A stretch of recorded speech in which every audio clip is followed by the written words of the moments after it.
Kalau kita ini ketiga ya. Bang, selain KM, terlapornya siapa lagi Bang? Di sini, Bang. Ada berapa Ada terlapor? 19. Ada sekitar 14 orang. Ada beberapa artis-artis lah teman-teman juga. Karena tadi saksi itu ada 2, saksi yang sudah menyelesaikan kewajibannya sama saksi korban yang belum menerima haknya. Secara dia sudah membayar, tapi dia belum menerima haknya. Jadi tadi dijadikan saksi. Jadi begini, hari ini kan pemeriksaan atas laporan Ibu Tessa. Iya. Kasusnya berkaitan dengan arisan. Pada waktu pertama kita lapor, itu kita disuruh melampirkan data-datanya. Kita sudah melampirkan data-data bukti-bukti, bukti transfer segala macam, dan bukti chat berkaitan dengan Krisnamukti dan kawan-kawan. Oleh pihak penyidik, kita pertama-tama saya mengucapkan terima kasih bahwa penyidik atensi untuk menyelesaikan kasus ini. Oleh pihak penyidik diminta kita membawa saksi. Nah, hari ini kita menghadirkan saksi, 2 orang saksi, Ibu Ita dan Pak Teddy. Nah, pemeriksaan tadi sudah berjalan sesuai dengan prosedur yang dilakukan oleh penyidik. 2 saksi itu adalah salah satu peserta arisan ini. Nah, kemudian setelah saksi diselesai, Bu Tessa diminta tambahan pemeriksaan untuk lebih mengerucut lagi persoalan ini supaya bisa diambil suatu tindakan hukum. Oh, itu surat perjanjian. Arisan harusnya sudah selesai di Januari 2021, ya. Dan tadi KM tidak membayar tuh dari awal. Dari awal-awal sudah macet-macet. Kan dia ikut lagi yang atas nama Izzy, ternyata dia ikut juga. Itu malah baru bayar, ada yang 2 juta, ada yang 3 juta, ada yang sejutaan gitu. Malah utang lagi, ada lagi 10. Jadi kalau total tidak membayar arisan itu dari awal, yang setengah slot itu, gitu loh. Jadi saya dengan kebijakan saya panggil, ini gimana, saya udah nalangin udah banyak. Saya nalangin dari Januari dari Desember 2018 sampai timbulnya masalah ini adalah di April 2020. 1 tahun lebih saya nalangin. Nah, timbullah di situ karena saya tidak mau nalangin lagi. Karena saya sudah nalangin dari atas. Nah, saya panggil mereka dengan niat baik saya. Ini uang yang saya talangin bagaimana? Ada nggak niat baik kalian? Oh, ada niat baik, kami pengen mencicil. Oke, kalau buat saya. Tapi ini yang berapa kepala ini nggak mau kan? Kan mereka bayaran lunas. Dan perjanjian mencicil itu 3 kali perjanjian loh.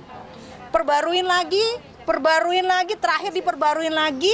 Janji bayar sebulan sama saya sekitar 5 juta, ternyata baru bayar sekian bulan, baru bayar ada yang 1 juta, ada yang 2 juta, ada gitu-gitu. Nah, jadi jangan sampai kelihatan hanya untuk menghilangin pidananya. Gitu loh. Oke, Kak, ini kalau kita runut lagi dulu sempat IS bikin laporan juga. Nah, kalau nggak salah itu ada nama kakak juga tuh di situ di laporan IS. Nah, katanya dia merasa ya itu kan tanggung jawabnya bandar katanya gitu. Apalagi dia tidak menerima full, kemudian kenapa ditagih juga ke dia. Nah, itu ceritanya gimana tuh, Kak? Itulah yang tadi saya agak lama. Oke. Saya bilang, ini orang sudah menerima keuntungan 81 juta dari arisan. Oke, dari mahar. Mahar yang dibagi bahwa dia sudah menerima keuntungan 81 juta.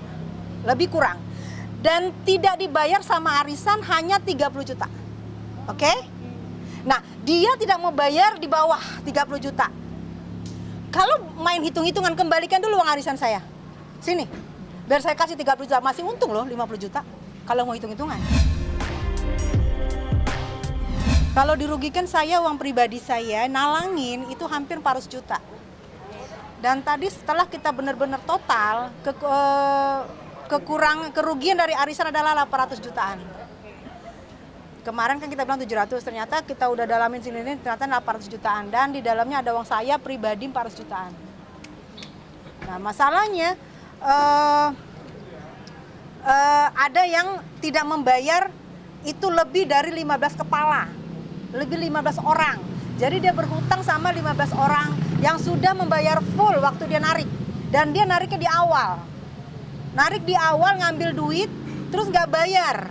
Dengan enaknya nggak bayar, malah ada yang tidak membayar sama sekali. Jadi seperti kayak menghilangkan pidananya, membayar sedikit. yang tadinya harusnya misalnya sekian, dia bayar sedikit untuk menghilangkan pidananya. Ternyata di dalam saya bilang, Pak ini kan udah bayar sedikit, hilang dong pidana. Oh nggak bisa. Enak dong kalau gitu, kita ngambil uang 20 juta, terus kita bayar aja 5 juta, hilang pidana. Nggak bisa ternyata. Jadi selama ini mereka salah. Jadi mereka merasa nyicil hilang pidana, ternyata nggak bisa. Saya tadi masih bilang, kan udah nyicil Pak, nggak bisa. Gitu. Ya itu Bapak polisi yang lebih penyidik. Jadi begini ya, penyidik bilang bahwa itu tidak bisa. Karena begini, yang dinamakan perbuatan pidana penipuan itu di awal. Jadi tipu janjinya kan dari awal. Nah kalau penggelapan itu perkaranya itu perbuatannya itu di belakang, gitu loh. Nah polisi menyimpulkan bahwa ini unsur pidananya, penipuannya terbukti. Iya kata-katanya dia sudah terima 230 juta. Oke. 30 juta yang belum dia bayar, tapi keuntungan 81 jutaan. Arisan punya catatan. Dari mahar, dari tembakan piau. Ada yang piau. Kan tiap bulan ada yang katanya KM piau itu saya yang terima, itu kan yang terima anggota ke bawah. Salah satunya IS. IS nerima piau 81 juta lebih kurang. Jadi tidak membayar 30, kalau mau hitung-hitungan, kembalikan sini uang arisan. Masih untung uang arisan 50 juta loh. Kalau mau begitu-begitu ya. Kalau mau lapor silakan lapor, mana?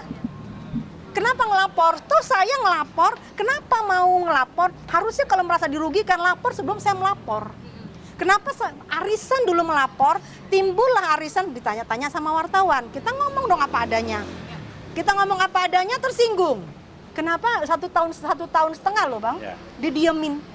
Kalau memang melapor dari awal, kalau merasa nggak diuntungkan dari awal, karena merasa diuntungkan diem. Giliran kita lapor, teriak-teriak, keluar-keluar, silakan aja lapor. Kalau punya bukti silakan. Nggak apa, semua hak kehilangan celana dalam aja lapor kok. Apalagi silakan, nggak apa-apa. Emang. Kak, ini kan artinya lingkaran arisan ini kan pertemanan awalnya. Jadi tidak mungkin atau ya kok jadinya saling lapor sih ya. Tapi kan tadinya saling membantu untuk arisan ini gitu. Ya justru itu kan karena begini loh. Harusnya kan tidak boleh begitu. Iya.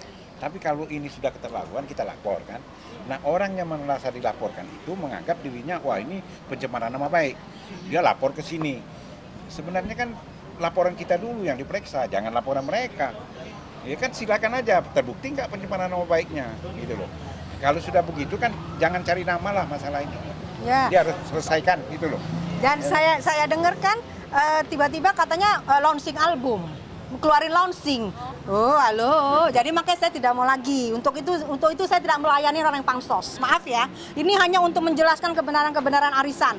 Saya tidak mau lagi sebut-sebut nama karena dengan arisan ini saya dengar ada yang launching album ya. Jadi saya nggak mau lagi dijadikan pansos. Ini adalah uang kekurangan anggota. Dan mengenai misalnya teman, saya 1 tahun setengah loh menunggu itikat baik dari mereka karena harusnya 2021 Januari sudah selesai. Ini 2022 Agustus loh. 1 tahun 8 bulan kemana aja? Kalau merasa dirugikan, hey, hello.